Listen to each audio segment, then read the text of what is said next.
tunjukkan tugasnya. PPT apa? PPT ya. PPT. Hmm. Well, Pak. Siapa? Wahyu, Pak. Oh, Wahyu dulu ya. Diaktifkan kamera sama di share screen. Wah, waduh. Waduh ini ngopo urung atus ya. Oh, wis atus Udah, Pak. urung. Oh, lah iya. Baru aja mandi, Pak. Boleh, seger no. Ya udah di share screen. Bentar, Pak.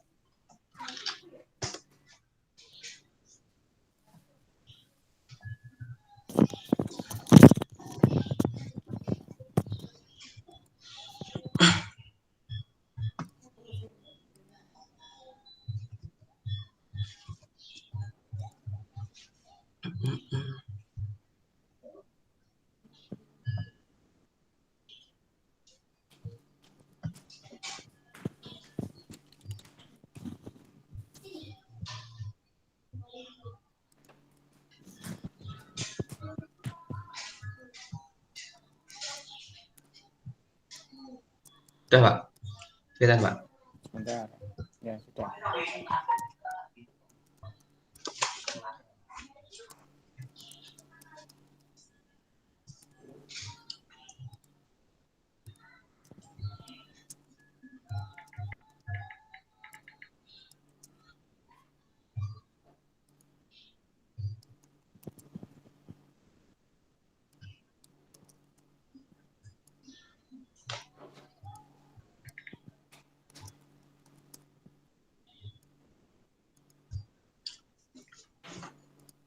Nah, sekarang, Pak. Ya, Udah kelihatan, Pak. sudah. Mana ya? Nggak mulai ya, Pak? Ya. Oke. Perkenalkan, nama saya Wahyu Mulya Utomo dari kelas 19 A3. Ini untuk apa? Kami presentasikan PPT mengenai inovasi dengan teknologi virtual reality 360 derajat panorama pada sistem informasi penjualan rumah. Judulnya itu, Pak, inovasi dengan teknologi virtual reality. Terus latar belakangnya, perkembangan teknologinya yang sangat pesat di era globalisasi saat ini telah memberikan banyak manfaat dalam kemajuan di berbagai bidang properti. Perkembangan teknologi yang kian maju membuat manusia bisa menggunakan berbagai macam peralatan untuk alat bantu dalam menjalankan berbagai aktivitas sebagai sarana pendukung bisnis. Berbagai usaha dilakukan oleh para pengusaha developer perumahan untuk menarik perhatian konsumen dan meningkatkan penjualan produknya. Penjualan produk properti menggunakan sistem informasi merupakan salah satu usaha yang dilakukan. Dalam proses penyampaian informasi yang detail, maka sangat diperlukan suatu teknologi yang mampu menggambarkan objek properti secara real. Maka teknologi yang dapat digunakan salah satunya yaitu teknologi virtual reality. Untuk rumusan masalahnya ada 4. Yang pertama, apa yang dimaksud sistem informasi, apa yang dimaksud 360 derajat panorama, apa yang dimaksud virtual reality, dan yang terakhir, bagaimana cara memanfaatkan teknologi virtual reality untuk menampilkan informasi berupa gambar 360 derajat pada sistem informasi penjualan rumah. Lalu tujuan. Pembahasan ini bertujuan untuk memberikan wawasan kepada para pembaca dalam hal pemanfaatan teknologi virtual reality dalam sistem informasi penjualan rumah. Itu PPT-nya tidak berubah itu, Mas. Share screen. PPT-nya nggak berubah? Nggak jalan. Nggak jalan, coba diulang share screen-nya. Oh iya, Pak. Di yang yang enter your screen.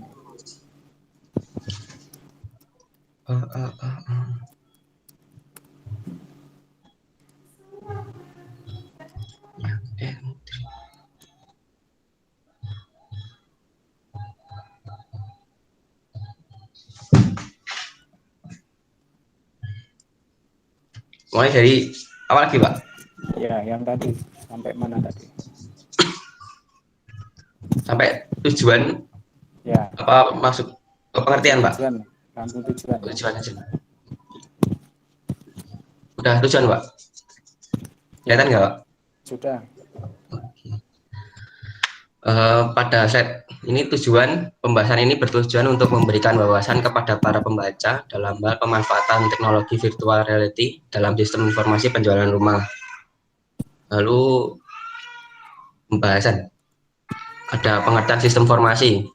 Definisi dari sistem informasi secara umum adalah suatu sistem yang mengombinasikan antara aktivitas manusia dan penggunaan teknologi untuk mendukung manajemen dan kegiatan operasional, di mana hal tersebut merujuk pada sebuah hubungan yang tercipta berdasarkan interaksi manusia, data, informasi, teknologi, dan algoritma.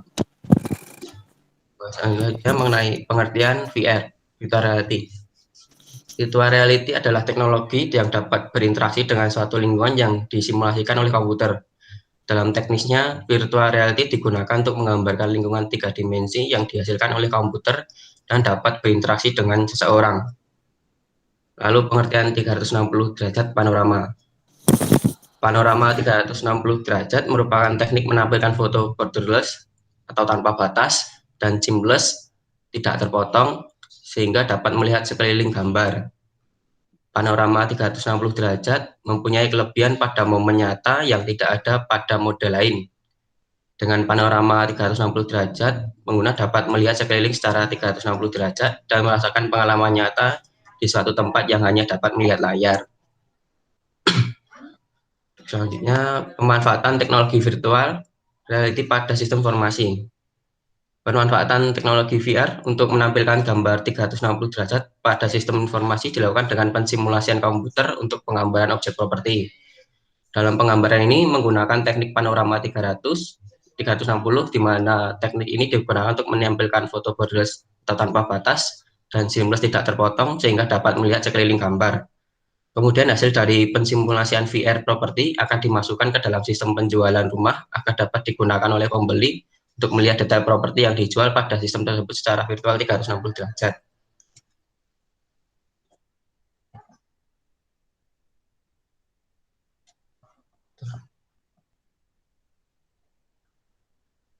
Lalu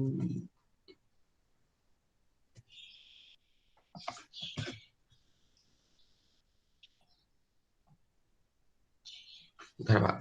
Macet, Pak.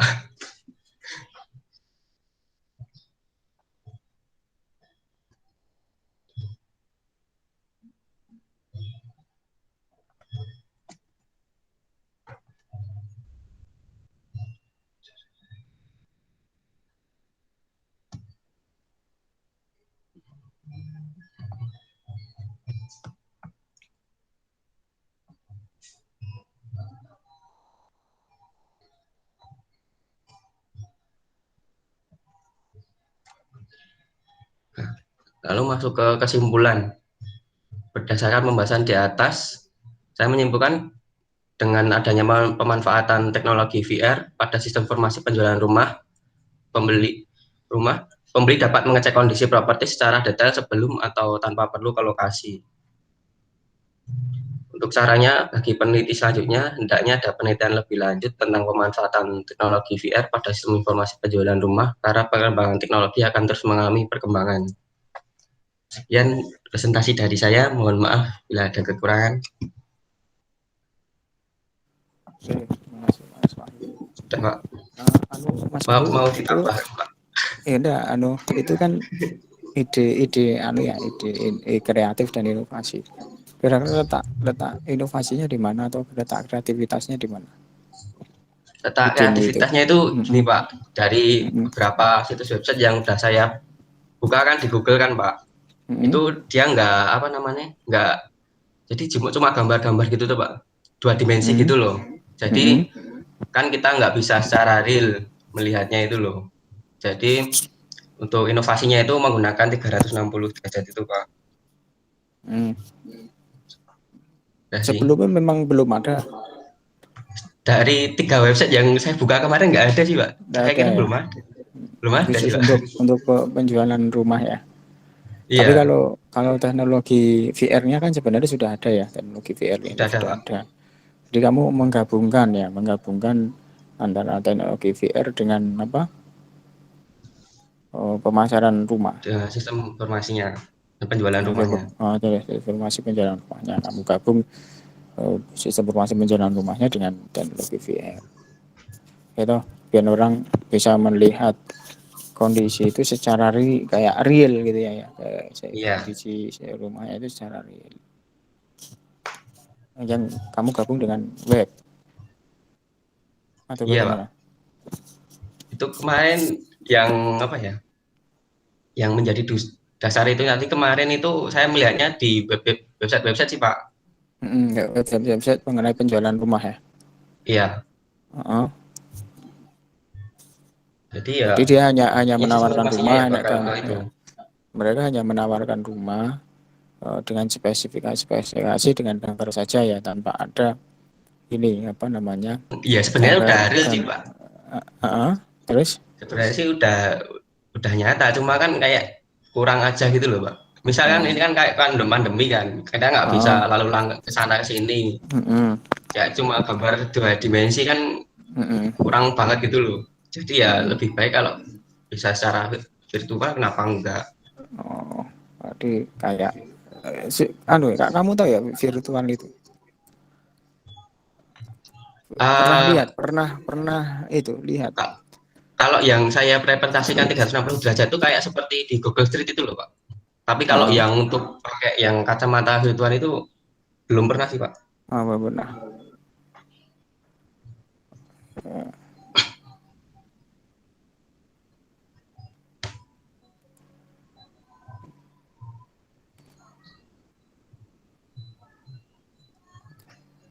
Bentar ya. Untuk makalahnya gimana Pak? Iya, sebentar. Oh iya. Si- si-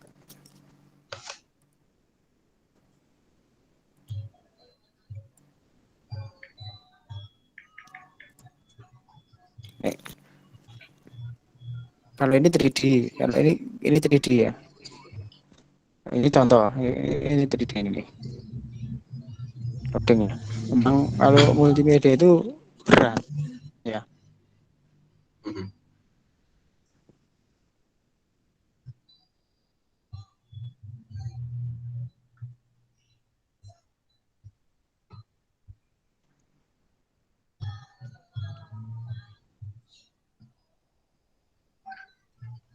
Mati ya.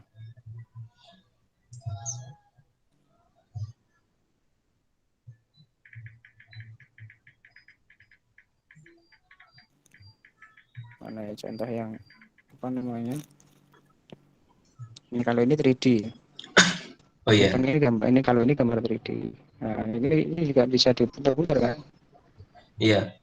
Ini 3D. Ya. Hmm. Nah, ini 3D bisa di Kalau ini sama AR itu bedanya apa tuh Pak? kan sebentar. Kalau AR itu sama VR itu loh Pak. Bentar ya. 3D. Bentar ya.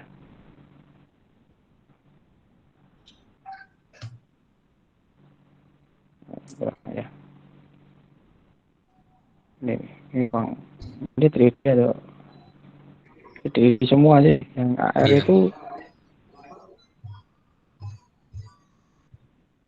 ini dulu virtual virtual reality, tetapi dia dengan menggunakan 3D. Ini juga virtual reality, Hmm.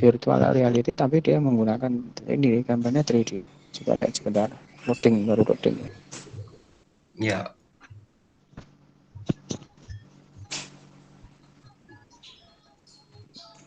Tahu ya, jadi ini virtual reality tapi menggunakan gambarnya 3D. Kalau nanti punyamu itu kan gambar nyata tapi dibuat virtual reality gitu kan ya. Mhm. Nah, gambarnya dari nyata, dari perumahan nyata, bener rumah ya, yang diambil gambarnya itu bener dari Iya. rumah aslinya itu. Nanti dibuat virtual reality, jadi seolah-olah orang itu ya berada di dalam rumah itu. Iya. Ini kalau ini kan ini 3D, ini gambar 3D nih, bentar ya, loading ini karena disimpan di internet ya, loading dulu nih.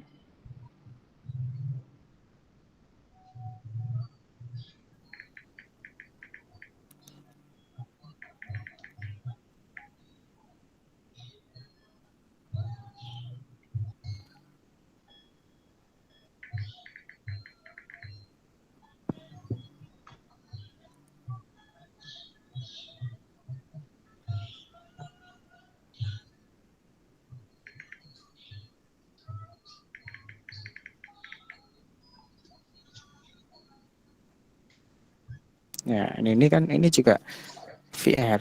Hanya ini kan gambarnya ini kan gambar 3D, gambar sendiri gitu loh. Paham ya? Iya. Nah, ini bisa mau masuk. Aduh, sorry, maaf pedot internetnya. Nggak kuat internet saya. Itu kayak ini. Ya seperti itulah, tapi kalau punya itu kan gambar asli. Jadi dia kamu ngambil ngambil Iya. gambar asli di rumah aslinya. Kalau ini kan ini gambar 3D sendiri Ini di pemodelannya itu, Pak. ada model di gambarnya itu digambar dengan menggunakan 3D, tidak gambar asli ya. Jadi tidak mengambil Iya. gambar asli. Itu kira-kira. Nah, dapat punya pun tadi kan 360 derajat itu kan sama ya, bisa diputar, mau melihat dari samping kanan kiri dan seterusnya itu bisa. Iya. Ya seolah-olah orang masuk ke dalam rumah ya, mau masuk ke kamar itu bisa. Misalkan ada lantai duanya ya bisa tangga, ya, seolah-olah jalan ke tangga gitu. Itu kalau mau dibikin VR dengan menggunakan apa model promosi baru misalkan ya, model apa namanya pemasaran baru, pemasaran rumah dengan menggunakan VR tanpa harus si pembeli itu datang langsung ke mana, ke lokasi langsung misalkan.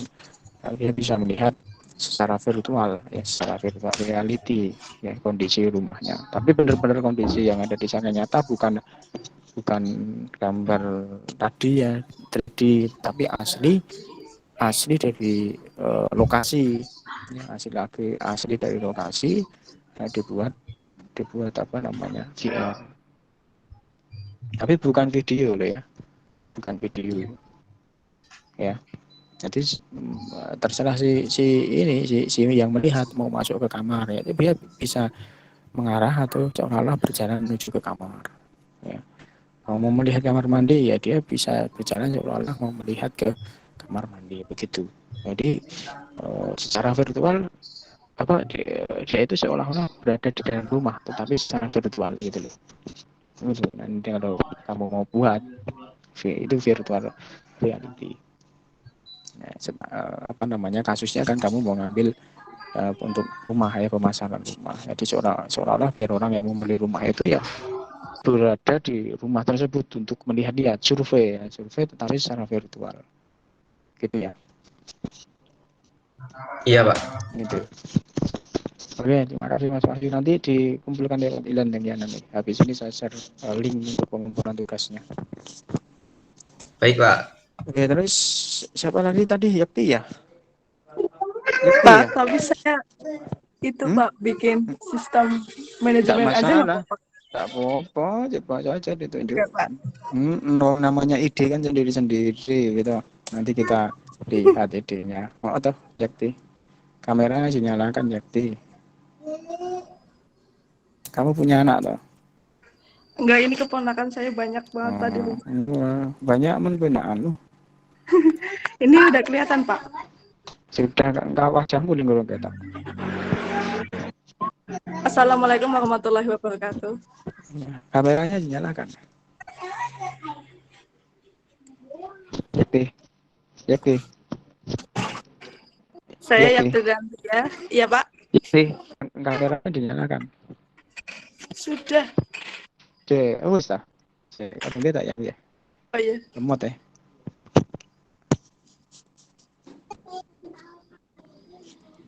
Oh, nggak bisa on kamera Pak. Karena saya pakai HP. Loh, ini enggak iso karena kameranya. Nah itu Kalau masih pakai laptop, itu masih di itu loh. ya. Itu di tanda merahnya masih silang itu. Tadi loh kembali ke depan tadi. Kembali ke depan tadi. Anu tadi loh ke halaman. Lah itu loh itu kan di tengah sebelahnya tombol. Sudah Pak, tapi tidak. Bisa. Oh, enggak bisa. HP ini elek berarti. Anda tidak Oh, dapat menggunakan kamera. karena berbagi layar ya, dua-duanya bisa. Harus salah satu. Ya, Nggak apa-apa ya ya. Pak. Ya. Kalau delete itu.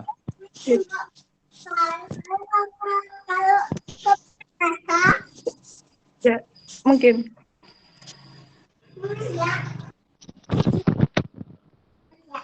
Saya Yati Nantia ingin mempresentasikan sistem informasi manajemen pada masjid. Latar belakang, perkembangan masjid di era teknologi modern seperti ini, saat ini itu masih belum maksimal. Perlunya inovasi yang sesuai dengan perkembangan teknologi yang ada. Masjid dengan memberikan pembaruan dalam manajemen sistem secara internal dan akan membuat masjid menjadi lebih baik. Banyak kegiatan yang dilakukan, tidak hanya kegiatan yang bersifat keagamaan, tetapi kegiatan yang bersifat sosial seperti peringatan Hari Besar Islam, bazar buku, lomba-lomba, TPA, atau kegiatan lain.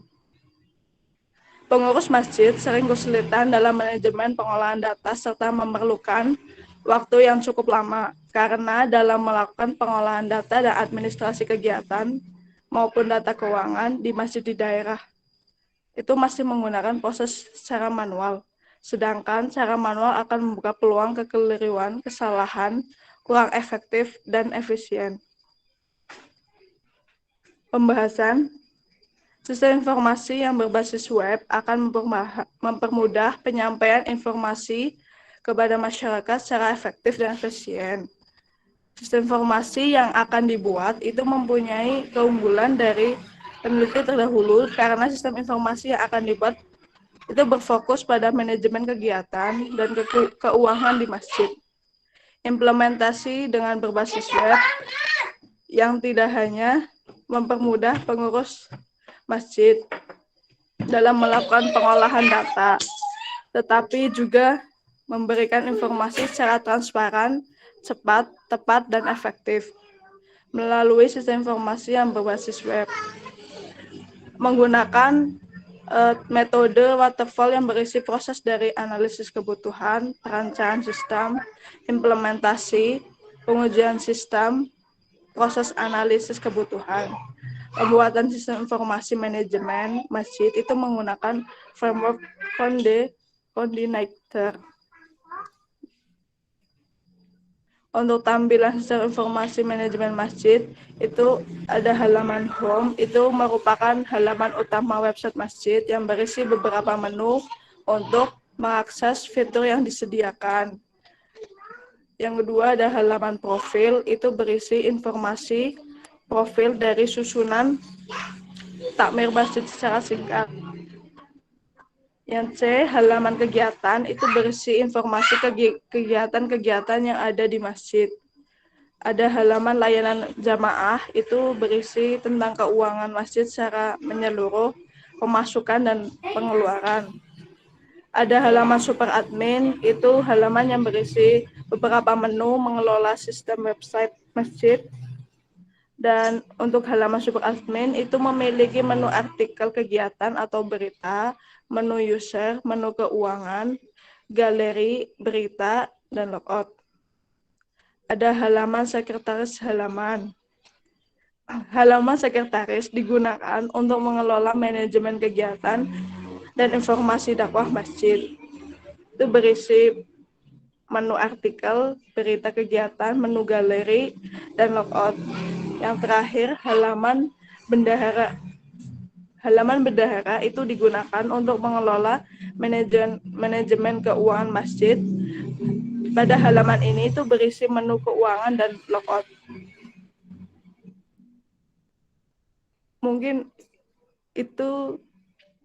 itu saja sih Pak, presentasi dari Yakti. Sebentar ya. Aku karo iki.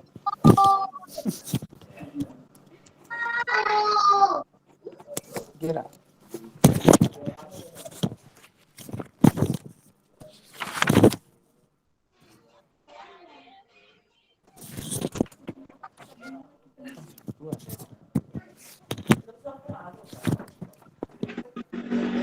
Nggak ada nih.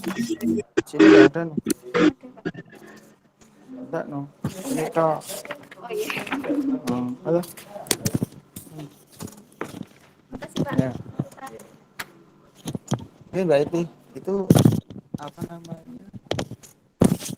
Manajemen masjid, maksudnya di manajemen apa? Letak ide kreatif atau inovasinya di mana Mbak Eti? Kan itu Pak, di daerah Hirti kan masjidnya masih manual yang ditulis di papan aja itu Pak. Jadi daripada masih manual, jadi ketip pengennya dibikin sistem informasi manajemen di masjid. Iya. Cuma kreatifnya di mana atau inovasinya di mana? Eh, Ya apa boleh sih apa manajemen masjid, tapi apa inovasinya itu loh yang menjadi beda dengan yang lain gitu loh. itu sih Pak, paling fokus ke apa, ada sih yang inovasinya. Mm-mm. baru bikin idenya, bikin sistem informasi manajemen Mm-mm. atau keuangan, masih sama kegiatan-kegiatannya saja. Hanya keuangannya saja atau sama ke anunya? Kegiatan sama Ah, lomba Pak, sama lomba. dakwah seperti Ah. Terus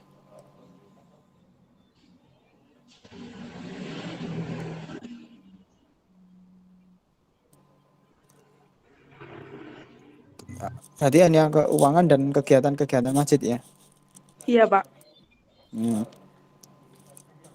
Ya nanti bisa di ini lagi ya, letak ininya apa kreatif inisinya apa, kreatif atau inovasinya di mana. Jadi sama masjid mereka pasti juga punya itu, punya manajemen masjid. Nah, ide kreatifmu atau inovasimu yang apa ya, mungkin apa yang beda ya, jadi biar beda dengan yang sudah apa yang dilakukan oleh orang lain mestinya itu.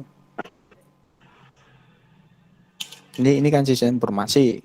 Nah, sistem informasi yang letak bedanya di mana itu kan harus bisa ini apa namanya bisa ditunjukkan letak perbedaannya. Gitu kira-kira ya. Oh baik Pak. Oke gitu. Baik Pak, terima kasih Pak. Ya. Yang lain enak lah. Saya Pak. Siapa ini? Siapa? Muhammad Rohim Pak. Oh, Nggih. Rokim, yuk. Bentar Pak. Ya, kameranya di udah Kim. Nggih Pak, sekedap.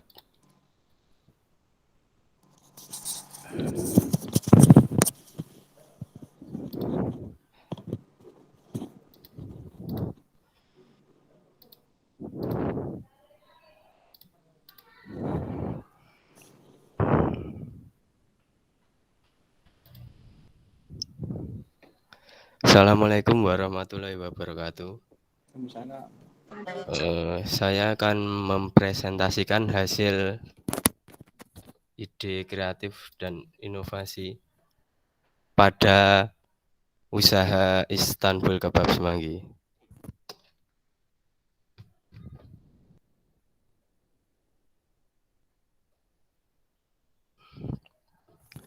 Yang pertama adalah latar belakang. Seiring perkembangan dan pesatnya persaingan dalam berwirausaha, menuntut wirausahawan Belum berubah ya untuk Mas, latar belakang. Urung PPT-nya masih di judul itu. masih judul Pak. Share screen-mu yang keliru mungkin.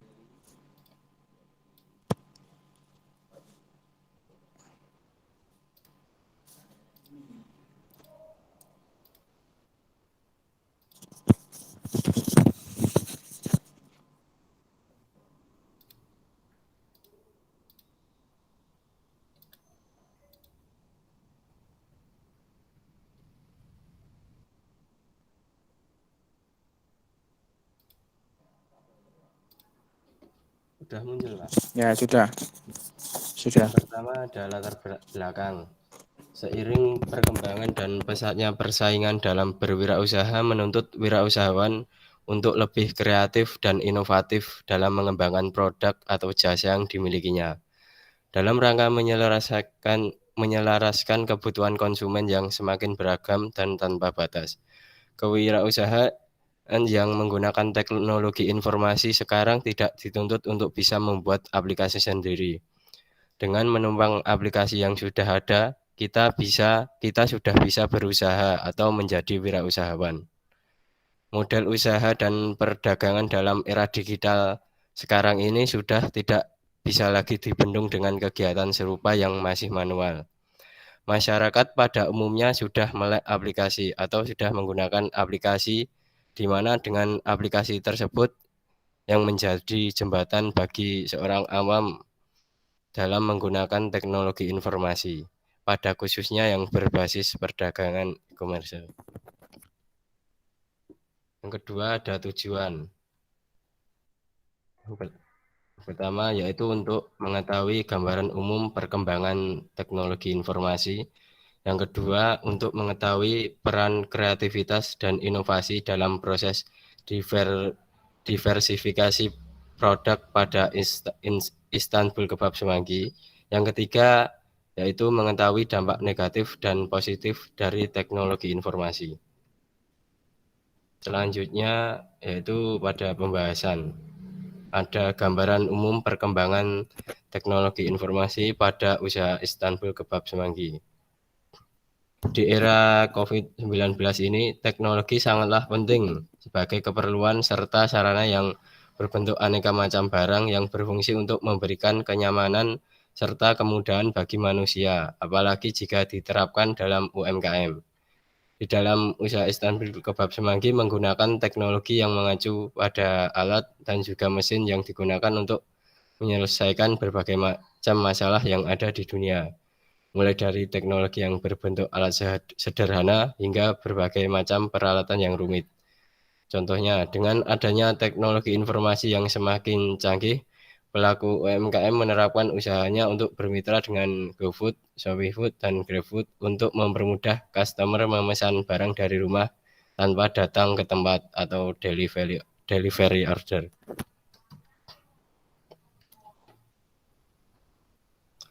Yang selanjutnya ada beberapa pengaruh positif perkembangan teknologi informasi, di antaranya yang pertama ada pertukaran informasi berlangsung sangat cepat.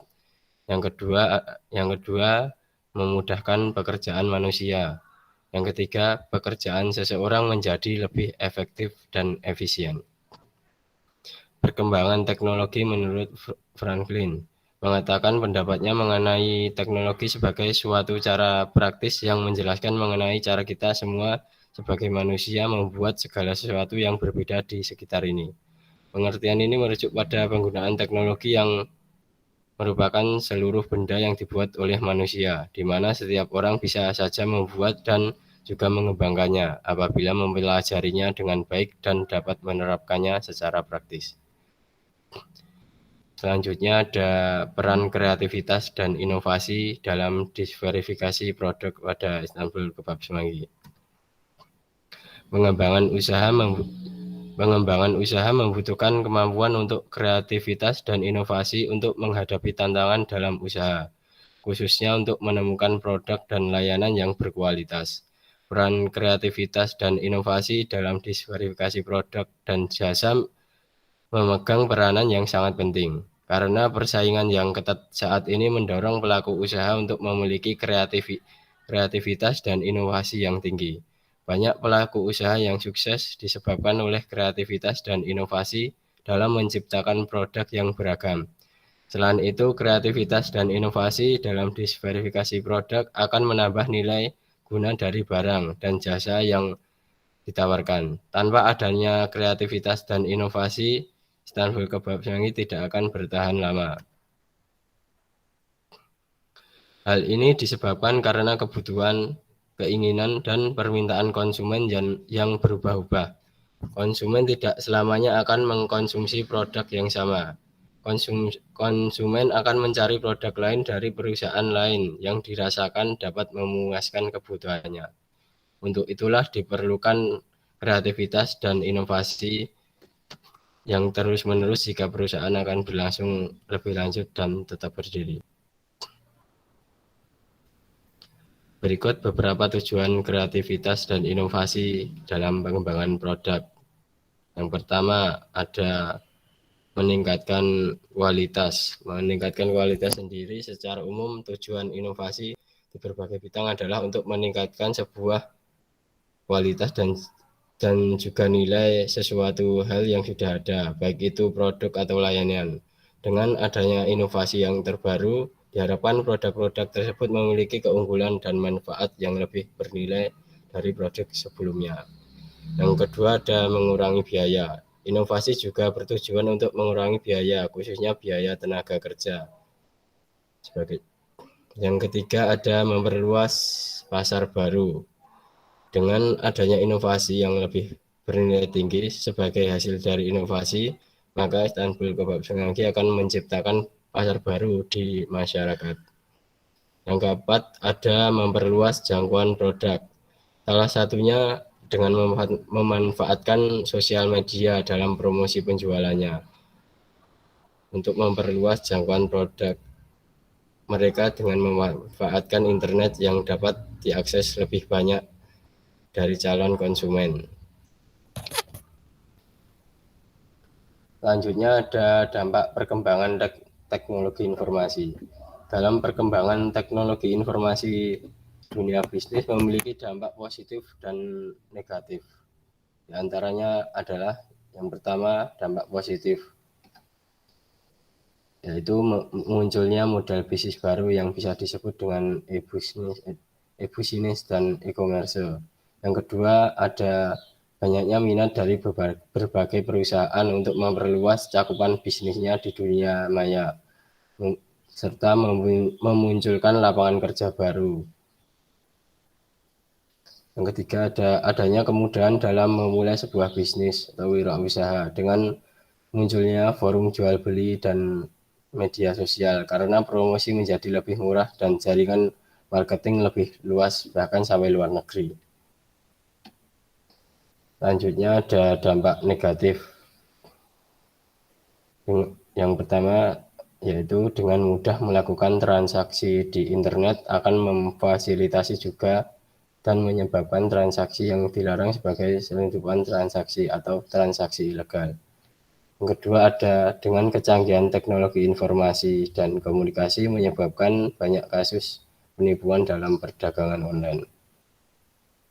Kesimpulan, teknologi yang merupakan seluruh benda yang dibuat oleh manusia, di mana setiap orang bisa saja membuat dan juga mengembangkannya apabila mempelajarinya dengan baik dan dapat menerapkannya secara praktis. Dengan demikian, teknologi berfungsi untuk menyelesaikan berbagai macam masalah yang ada pada kehidupan sehari-hari secara efektif dan efisien. Adapun pengaruh dan peranan teknologi informasi secara tidak langsung telah membuat bisnis berkembang, karena dengan teknologi informasi sebuah perusahaan dapat meningkatkan kebutuhan secara efisien, waktu, dan biaya.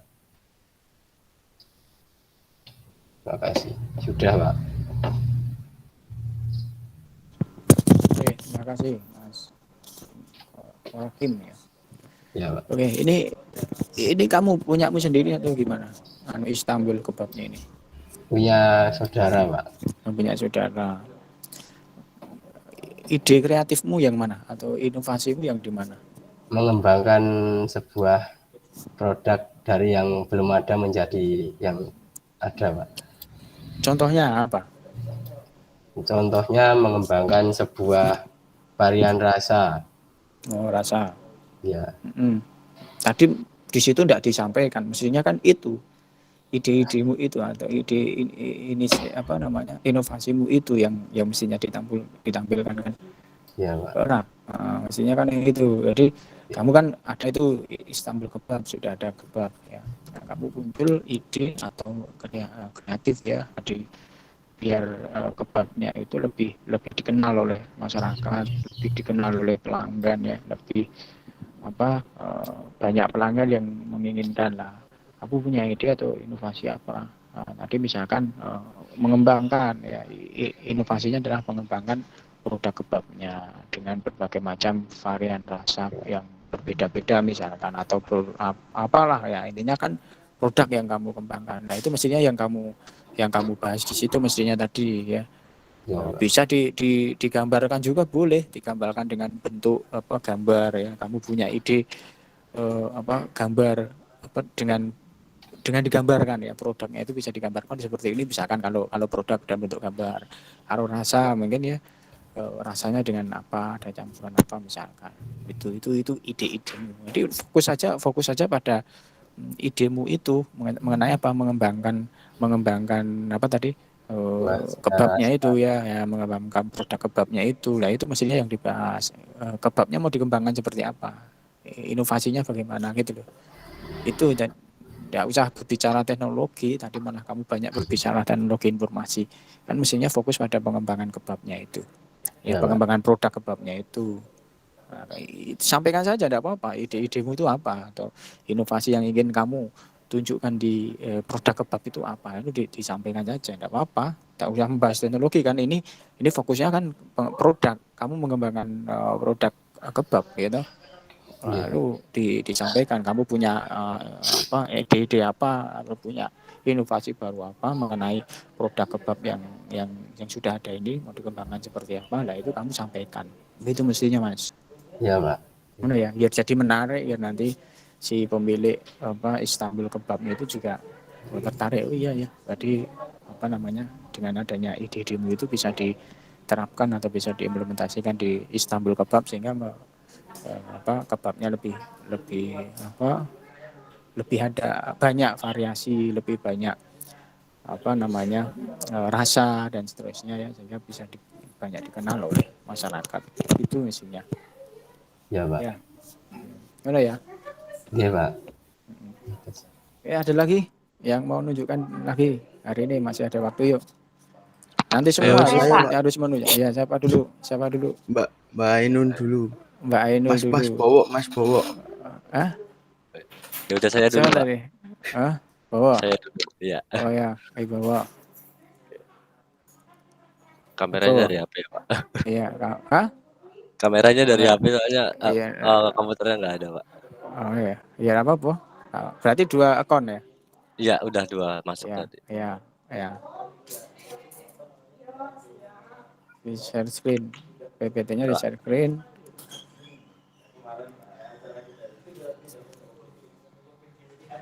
Udah keluar, Pak? Sudah. Coba di slideshow bisa enggak? Benar. Kalau enggak bisa berarti salah. Slideshow. Benar. Salah itu, Pak. Kalau enggak bisa berarti salah share screen-nya.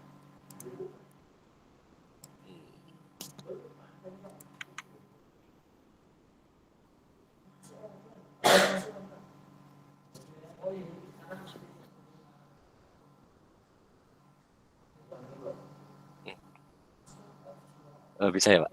Ya sudah. Tidak bisa. Assalamualaikum warahmatullahi wabarakatuh. Waalaikumsalam. Perkenalkan, nama saya Wibowo Arisanta dari 19A3. Di sini saya akan membuat inovasi bot auto post Twitter dengan Grab by Keyword. Latar belakang. Dalam makin berkembangnya dunia teknologi 5.0, banyak berita ataupun gosip beredar dalam website-website seperti Kompas, RCTI, dan juga sosial media lain seperti Facebook dan Instagram, membuat saya berpikir ingin menciptakan sebuah bot auto post Twitter dengan Grab by Keyword. Bot auto post Twitter dengan by Keyword digunakan untuk mencari sebuah kata dari beberapa jejaring sosial dan website-website berita. Kemudian, bot tersebut mengcopy tulisan dan juga link berita tersebut dan otomatis membuat post di Twitter. Rumusan masalah dan tujuan. Rumusan masalah. 1. Pengertian bot. 2. Pengertian Grab by Keyword. 3. Bagaimana cara bot auto post Twitter dengan Grab by Keyword mengambil data dari website dan membuat post di Twitter. Tujuan. Adapun tujuan dalam penulisan makalah ini adalah untuk memudahkan pemilik sosial media, khususnya Twitter, lebih mudah dalam men-tweet atau memposting berita-berita terbaru hanya dengan memasukkan sebuah keyword. 2. Untuk menambah ilmu dan wawasan bagi kita semua mengenai bot dan Grab by Keyword. Pengertian bot. Bot adalah program komputer yang dijalankan di lingkungan Wikipedia yang khusus dibuat untuk melakukan pekerjaan-pekerjaan otomatis seperti menambah interwiki, khusus tempat seperti tempat status artikel bagus, melakukan riset halaman, kotak pasir setiap beberapa waktu, dan lain-lain. Suntingan dari pengguna-pengguna bot secara default tidak muncul di halaman istimewa. perubahan terbaru, social recent change, seperti kebanyakan program komputer pada umumnya. Pengertian by keyword. Grab by keyword merupakan program komputer yang dibuat untuk mengambil data dari suatu situs tertentu dengan menggunakan kata atau kalimat sebagai bahan pencariannya. Mengambil data dari website dan membuat post di Twitter. Pertama, grabbing. Bot auto post Twitter dengan grab by keyword menggunakan teknik grabbing untuk mengambil data dari website, portal, berita yang kemudian diproses menjadi teks maksimal 200 karakter, serta mengambil alamat website atau link. Keyword. Dengan menggunakan keyword yang diinginkan, user dapat mendapatkan data berita yang secara otomatis diproses menjadi teks beserta link berita. Post. Setelah data tersebut sudah berubah menjadi teks, data tersebut dikirim ke bot untuk melanjutkan proses membuat post secara otomatis. Kesimpulan dan saran. Kesimpulan. Dengan adanya bot auto post Twitter dengan grab by keyword, memudahkan pemilik sosial media untuk men-tweet berita terbaru hanya dengan menggunakan sebuah keyword saja. 2. Dengan menggunakan teknik grabbing, bot auto post Twitter dengan grab by keyword dapat mengambil data dari website, merubahnya menjadi teks saja, mengambil link website tersebut. Saran. Masih banyak fitur-fitur yang belum terdapat pada bot auto post Twitter dengan grab by keyword yang dapat ditambahkan, serta masih perlu adanya pengembangan dalam program ini. Terima kasih. Sudah, Pak. Oke, Mas Ugo. Ini apa namanya? Letak inovasinya di mana? Kreatifnya di mana? Kan saya udah mencari-mencari di situs-situs itu, Pak. Itu adanya itu rata-rata cuma auto post saja, Pak. Ya, sini saya menambahkan inovasi, menambahkan sebuah keyword. Jadi kita mencari satu kata aja nanti auto post listnya gitu loh, Pak. Kan rata-rata cuma bot auto post saja, nggak ada pencariannya gitu. Nggak ada searchingnya ya? Iya, cuma ngepost aja, Pak. Biasanya ngetik sendiri gitu. Oke, terus searchingnya nanti kan kalau kita mau searching itu kan banyak ditemukan ya di berbagai media. Nah terus nanti untuk pemilihan apakah semua kalau ketemu itu apakah semua nanti di post di Twitter? Untuk kalau lewat Google itu biasanya ada dorking tertentu, Pak. Seperti khusus website ini gitu loh, Pak. Jadi nggak berarti semuanya. dipilih. Bisa milih mau ke website Kompas sebagai contoh Kompas, nanti tentang berita apa gitu aja, Pak. Oke. Nanti bisa ditambahkan itu aja Mas, skema dari model apa namanya yang kamu usulkan itu, yang kamu idemu itu. Dibuat skemanya gitu ya, Pak? Ditambahkan yang sebelum kesimpulan tadi kan ada apa tadi? Grabbing, keyword, post, itu dibuat skema. Bagaimana itu kerjanya bagaimana? Oh iya, Pak. Skema kerja dari ini apa namanya? Mengambil data dari website, mulai dari mengambil data sampai dengan ke post ya, ke searchingnya ya, searching dengan menggunakan keyword tertentu sampai nanti di post ke Twitter. Nah itu dibuat skema. Baik, Pak. Nah, itu modelnya ya, model anunya ini seperti alurnya gitu ya, Pak? model ya, alur skema dari yang kamu usulkan ini. Itu baik, Mas Pak. ya. Baik, Pak. Oke, gitu. Terima kasih Mas Wiko. Terima kasih, Pak. Assalamualaikum warahmatullahi wabarakatuh. Salam. Iya, ada lagi. Siapa tadi? Ainun?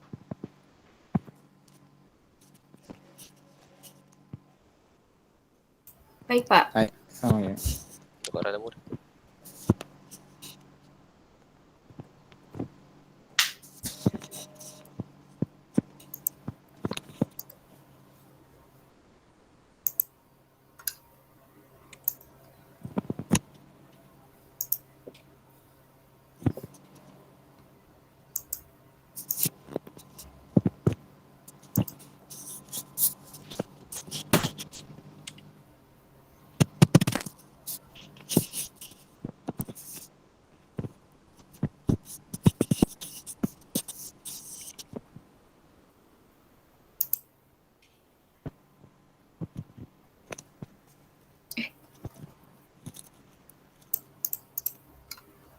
Di sketsa bisa enggak? Kameramu di LP.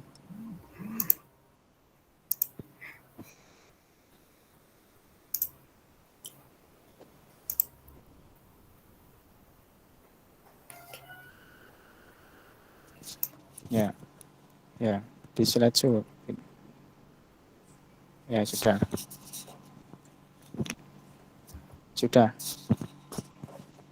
Assalamualaikum warahmatullahi wabarakatuh. Waalaikumsalam. Perkenalkan, saya Ainun Trigustini akan mempresentasikan ide kreatif dan inovatif yang berjudul Pemanfaatan Artificial Intelligence atau AI menggunakan teori graph pada sistem informasi pengiriman sebagai penentu rute. Latar belakang.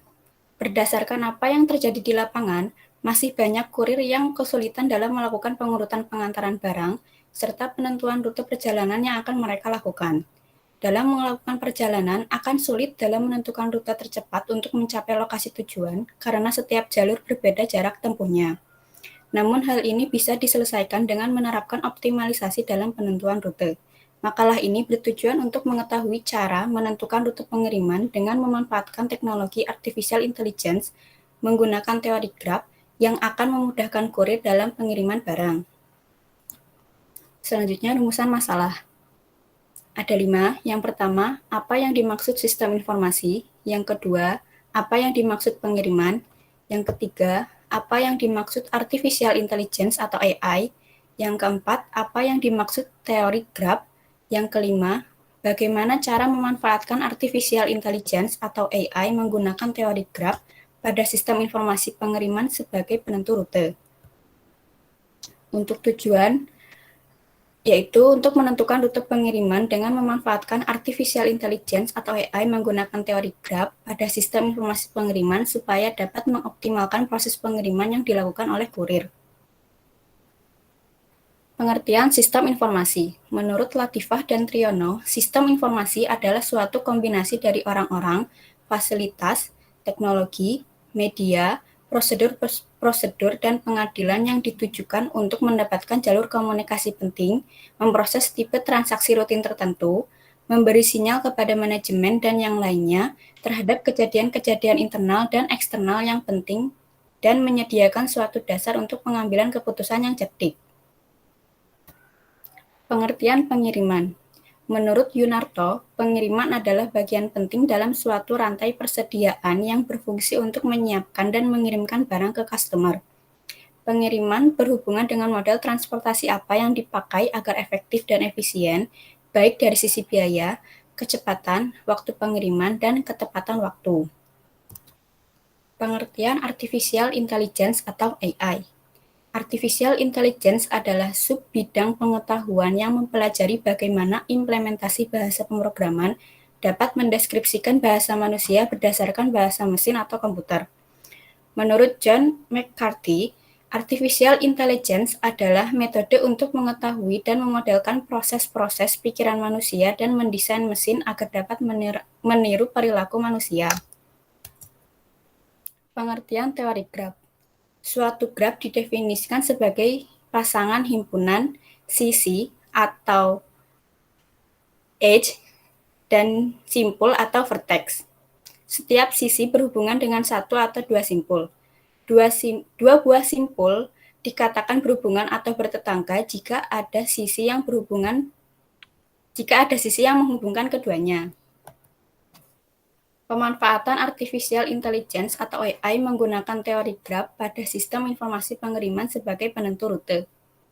Pemanfaatan artificial intelligence dalam penentu rute pengiriman dengan menggunakan teori graph, yaitu untuk menentukan atau menghitung keefisienan jalur transportasi dalam pengiriman.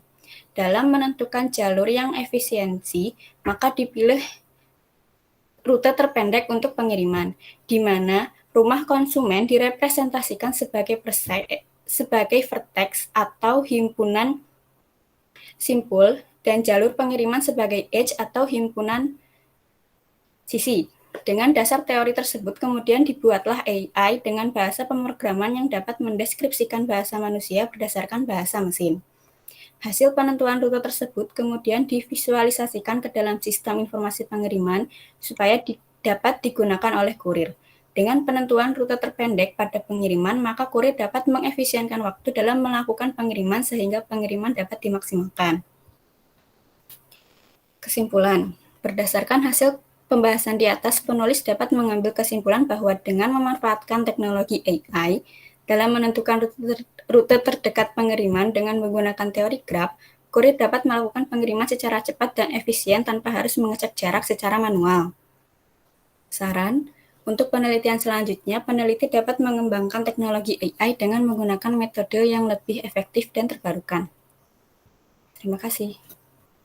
Sudah, Pak. Ya, terima kasih Mbak Ainun. Ini letak kreatif atau inovasinya di mana? Penentuan rute, Pak. Kan rute. Ini tulisan ini asli punyamu atau ngambil di internet atau cari Menggabungkan, Pak. dari? Jadi, kalau sebelumnya kan baca teori graf biasa dipakai untuk teknologi AI. Oke. Terus dalam penentuan rute, tapi yang pengiriman belum ada, Pak. Sedangkan di sini saya mau menambahkan kayak penentuan rute di aplikasi sistem pengiriman. Soalnya sebelumnya di aplikasi pengiriman itu belum ada rutenya, Pak. Jadi untuk menentukan rutenya buka Maps. Ya. Ya ini kan maksud saya, ini kan menarik. Jadi bisa kan ini kamu ditekuni aja nanti bisa diangkat ke skripsi kalau memang kamu ini. Tapi itu sulitnya di situ loh, grafnya itu loh. Grafnya kan di SI kan tidak ini ya, tidak begitu diajarkan di teori graf. Pernah Itu Pak kan sama aku ya itu kan matematika ya itu ya. Matematika atau graf ini hanya sekali. Nah, itu kalau pengen itu kamu apa namanya ingin tetap mau diangkat ini ya mau diangkat itu kan harus menguasai teori grafnya karena nanti teori graf itu yang akan diimplementasikan dalam atau menggabung dengan metode pengiriman dengan menggunakan teori graf. Teori grafnya kan untuk menentukan rute. Maksudnya kan rute memang kadang seorang kurir itu kan pada waktu mengirimkan barang itu kan dia tidak mau memikirkan mana yang terpendek ya asal saya hafal kan biasanya ya asal hafal ini tempat-tempatnya. Nah ini kan dengan menggunakan teori graf ini kan bisa ditata. Jadi nanti mana tahu sebenarnya yang dengan adanya barang-barang yang akan dikirim itu nanti akan tertata mana dulu sehingga nanti rute terpendek itu atau yang berdekatan itu akan bisa terkondisikan ya. Sehingga menghemat menghemat waktu ya kemudian menghemat bensin juga itu kan ya menghemat ini di ide ini muncul ya bagus ini ide ini kalau mau diteliti atau bisa sambil jalan Mbak jadi bisa nanti Anda mau menulis ini ya ditulis nanti bisa ditampilkan dipublish ke satu jurnal itu boleh bisa saja nanti meneliti itu kan tidak langsung sekaligus ya nanti bertahap pertama mengenai bagaimana menerapkan teori graf itu pada sistem pengirimannya dulu sistem informasi pengirimannya itu bisa diteliti dulu nanti bisa ditulis dan tulisan itu bisa dipublish ke dalam satu jurnal ya itu kira-kira bisa Mbak Ainun nanti kalau memang mau ini ya dipelajari gitu dipelajari teori grafnya matematikanya harus kuat ya nanti dengan teori grafnya kemudian nanti diimplementasikan dalam informasi kan dibuatkan dalam coding gitu itu ya itu masih Mbak Ainun terus satu lagi yuk siapa terima kasih Pak ya satu lagi siapa ayo ada enggak saya Pak ya siapa Arifin ya Arifin nggih. Oke satu lagi terus nanti yang lain minggu depan apa ada yang mau sekarang aku minggu depan gak apa-apa iya tapi cari ini kowe enggak apa-apa Pak sekarang Pak siapa tahu Pak pengen yang ada yang sekarang bentar Pak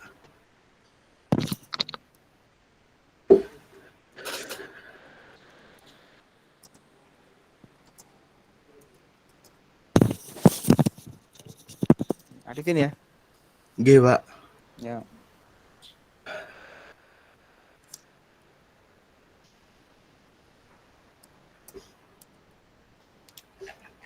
Assalamualaikum warahmatullahi wabarakatuh. Saya Arifin Hidayat. Sini akan presentasikan mengenai inovasi dari saya yaitu built-in wireless charging pada softcase smartphone untuk meningkatkan nilai fungsional dan mengurangi sampah limbah elektronik. Pertama, ada rumusan masalah di era sekarang ini, apalagi setelah adanya pandemi global COVID-19, itu penggunaan paling besar itu di lini smartphone sangat meningkat. Jadi masyarakat tuh mulai sadar, yang sebelumnya nggak pakai itu mulai sadar penggunaan smartphone dan pentingnya sebuah teknologi. Mungkin ada yang sebelumnya nggak tahu apa itu Zoom, Google Meet, itu jadi tahu ya pentingnya seperti itu. Nah, karena adanya hal tersebut tuh vendor-vendor smartphone itu berlomba-lomba merilis produk itu dari berbagai segmen, terutama yang kelas bawah itu kan banyak sekali produk-produk baru. Nah, itu aja baru smartphone, belum lagi pabrik lain, laptop, televisi, komputer. Mereka terus memunculkan produk-produk dengan teknologi terbarunya. Nah, tetapi di luar hal tersebut ada yang terlupa, yaitu tentang limbah elektronik yang dihasilkan dari perkembangan teknologi tadi itu. Di mana pada website Global E-Waste Statistic Partnership itu menjelaskan bahwa pada tahun 2019 itu memecahkan rekor terbanyak mengenai limbah. Ini websitenya bisa dicek di ini globalwaste.org, di mana sampah elektronik pada tahun 2020 itu ada 53,6 juta ton, yang dimana dari 2014 itu meningkat 9,2 juta ton. Dari total semua sampah tersebut itu yang bisa daur ulang itu cuma 17,4. Nah, dimana ya volume sampah tersebut itu mengkhawatirkan, pertama mencemari lingkungan untuk masa depan. Nah, ini salah satu penyebab banyaknya sampah elektronik tadi adalah yaitu tadi teknologi berkembang terus, orang-orang itu beli smartphone baru-baru terus, yang lama nggak dipakai ya karena hanya sebuah fungsi tertentu.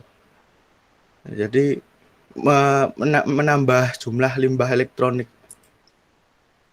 Dari rumusan masalah tadi kita ketahui kan salah satu penyebabnya ya tadi fungsional yang menurun ya.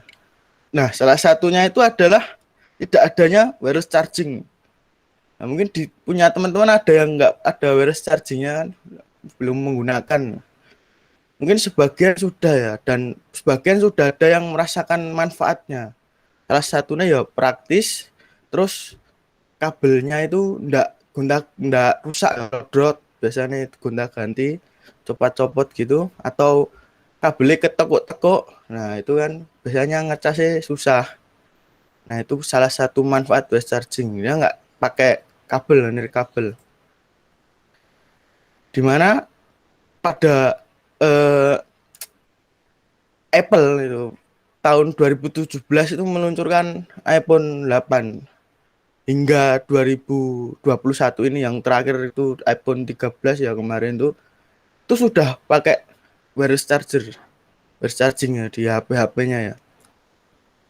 Dimana pemakaian wireless charging ini banyak sekali opini-opini ya, dari artikel-artikel bisa dicek di internet itu mengenai penggunaan wireless charging di tempat-tempat umum, mengenai dampak positif di public area karena hemat tempat dan praktis ya, tidak ada kabel leler gitu apa. Terus soketnya kan jadi satu, nggak ada Mas, ada charger Android yang lama, yang tipe C atau yang iPhone Lightning, nggak ada, wireless charger kan satu. Nah, Nah, contohnya seperti ini ya, ini di perpustakaan cuma gambarnya. Apabila ini terjadi itu pasti kan orang-orang berbondong-bondong menggunakan wireless charging ya, lebih praktis, enak gitu. Nah, itu hal tersebut itu sudah diterapkan.